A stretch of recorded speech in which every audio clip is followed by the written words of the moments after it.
One TV Patrol.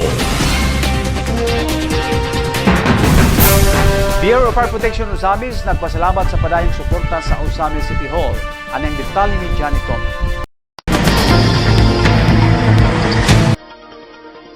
Gikalipay o gipasalamatan sa Bureau of Fire Protection Osamis ang nagpadayon og aktibong suporta sa kagamanang lokal sa dakbayan sa Osamis, partikular sa Sinso Osamis Administration.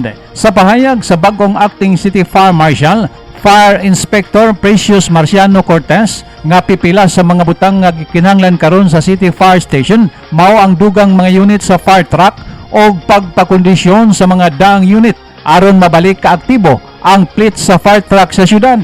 Sa aktual niya nga pakiginabi ni Mayor Sam Fuentes nga bukas ang hipi ekutibo sa pagkaplag o bagong mga unit sa fire truck apan dili madali sa rason nga nagdepende kini sa kapasidad sa pundong lokal apan mas posible og mapadali ang pagtubag kung ipailalom sa pagpa-repair ang mga daang unit nga temporaryong magamit samtang maghulat og dugang grasya og kini ang gipunting karon sa hipi ekutibo. Gikalipay usab ni Cortez ang dugang pagbabarog og mga fire substation nga nakaistasyon sa Barangay Gango o Barangay Aguada. Gumikan kay epektibong paagi kini alang sa mas daling pagresponde sa insidente sa sunog. Nasairan sa acting City Fire Marshal nga ang maong suporta napatuman sa panahon pa ni Mayor Indy Waminal og sa pundo sa Distrito 2 ni Congressman Ando Waminal.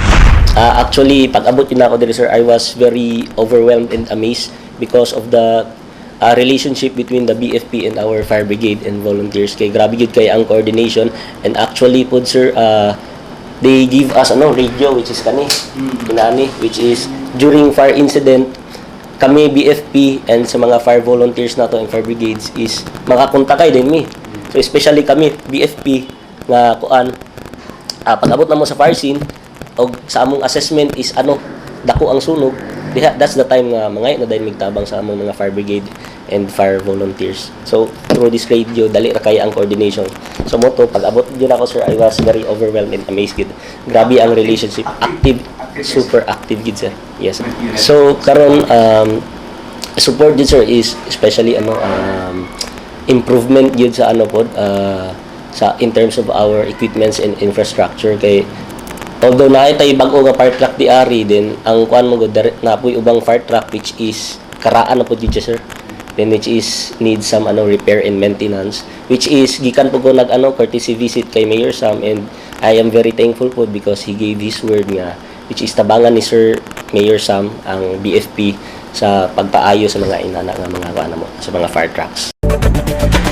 Alang sa One TV Patrol, Johnny Tommy reporting.